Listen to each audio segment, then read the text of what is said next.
Terima kasih Pak Pri, Prof. Laksono, Bapak Ibu sekalian, para hadirin, para peserta dari webinar ini. Assalamualaikum warahmatullahi wabarakatuh. Selamat siang, salam sejahtera bagi kita semuanya. Pertama tentunya saya atas nama Kementerian Kesehatan menyambut gembira terhadap upaya-upaya Pak Pri, Prof. Coco, dan semua teman-teman yang ada di dalam komunitas ini untuk melaksanakan webinar seperti ini. Bapak Ibu sekalian, sebagaimana kita ketahui bahwa merebaknya kasus ini yang dimulai dari Cina pada akhir tahun 2019, kemudian yang oleh WHO disebut dengan COVID-19, dan tentunya telah juga dinyatakan sebagai Public Health Emergency of International Concern pada tanggal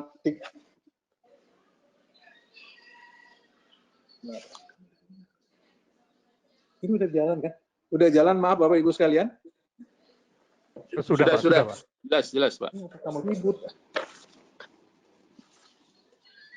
Ya, maaf. Ya, Bapak Ibu sekalian, tentunya kita berharap dengan upaya-upaya yang sudah dilakukan oleh pemerintah saat ini dengan merebaknya kasus ini pada tanggal 30 Maret tahun 2020 masuk ya, sampai 30 Maret hari ini kita sudah mengidentifikasi ada 1.414 kasus yang dimana dikonfirmasi di 31 dari 34 provinsi dengan kasus kematiannya 122. Tentunya menghadapi masalah ini kita bisa flashback balik lagi kepada kondisi yang ada di Indonesia, di mana kita memahami pada tanggal 2 Maret itu diumumkan Indonesia mempunyai 2 kasus.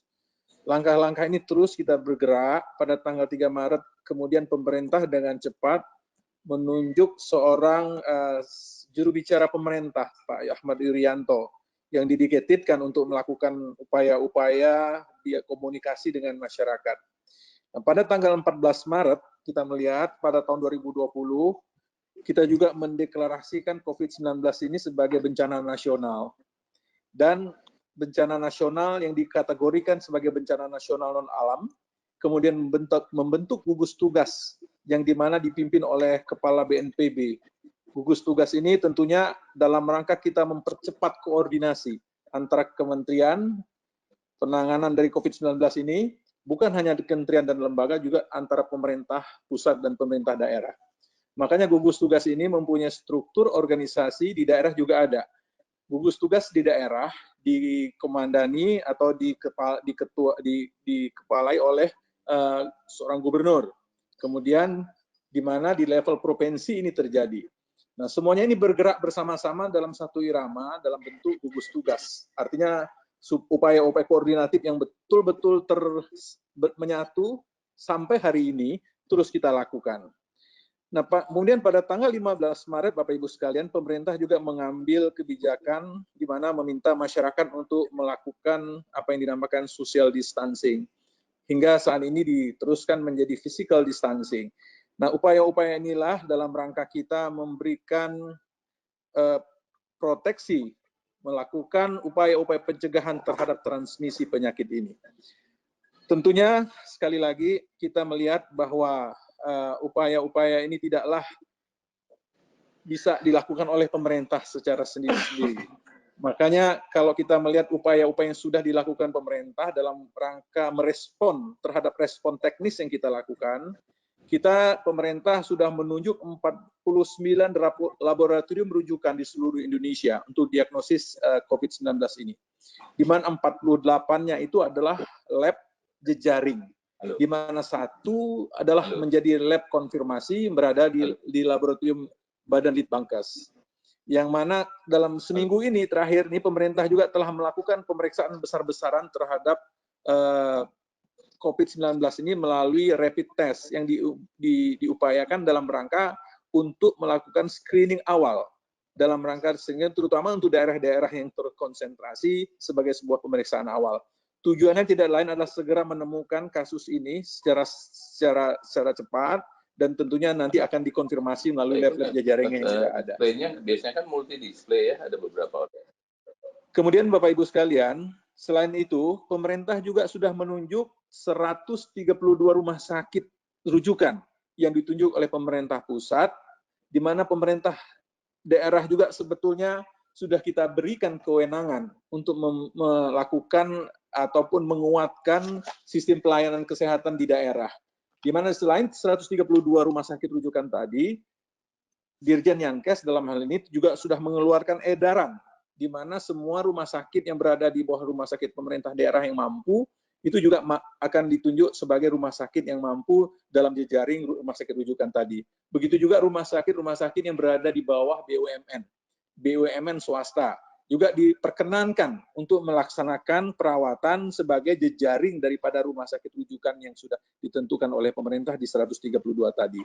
Bahkan kemudian pemerintah membuat rumah sakit darurat yang ada di Wisma Atlet, yang mana kapasitasnya itu berkisar sekitar 3.000 tempat tidur kalau dimuat, kalau difullkan.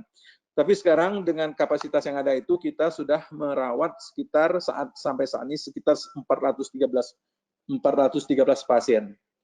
Kemudian Bapak Ibu sekalian, di samping itu juga kami memobilisir tenaga-tenaga di bidang kesehatan yang memang saat ini sudah banyak kita berikan penguatan-penguatannya. Tenaga-tenaga ini sekali lagi bukan hanya yang berasal dari pemerintah. Rekrutmen dari relawan-relawan yang ada, cuman juga bekerja sama dengan Kementerian Pendidikan dan Kebudayaan dalam hal ini Dirjen Dikti yang mendayagunakan mahasiswa-mahasiswa Fakultas Kedokteran dalam bentuk upaya-upaya untuk dalam rangka detect, promotif, preventif itu juga kita lakukan. Dari besaran tenaga yang sudah terhimpun dari data dari Dirjen Yankes bahwa kita mempunyai PPSDM yang dari PPSDM itu daftar terbaru adalah 568 tenaga yang sudah ada. Kemudian kita juga dalam upaya ini kita kan juga melakukan pembekalan, ada 291 orang. Jadi totali yang mendaftar sebagai relawan dari data PPSDM ini sudah 859 orang. Di mana terdiri dari ahli teknologi laboratorium, dari kemudian tenaga medik, tenaga dokter umum, dari sisi mediknya tenaga dokter umum, epidemiologi kesehatan, farmasi, gizi, perawat, sanitarian, elektromedis, penata anestesi, psikologi klinis, radiografer. Semuanya berhimpun. Begitu juga dengan yang dilakukan kerjasama dengan Kementerian Pendidikan dan Kebudayaan. Kemendikbud sudah mendedikatkan sekitar 14.000 tenaga relawan yang akan juga bergerak bersama-sama. Tapi karena keterbatasan dari sisi kompetensi, makanya penempatan tenaga yang dari Dikbud kita lebih titik beratkan kepada tenaga-tenaga yang berada pada upaya-upaya promotif, preventif, dan juga dalam rangka mengelola call center kita, dalam mengelola komunikasi, informasi, dan edukasi yang dilakukan. Jadi semuanya bergerak. Kami berharap juga dari semua komponen masyarakat yang ada ikut bersama-sama.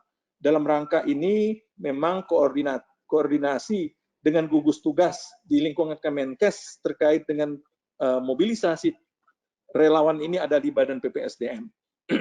Semuanya menyatu dalam bentuk yang sama, kemudian melalui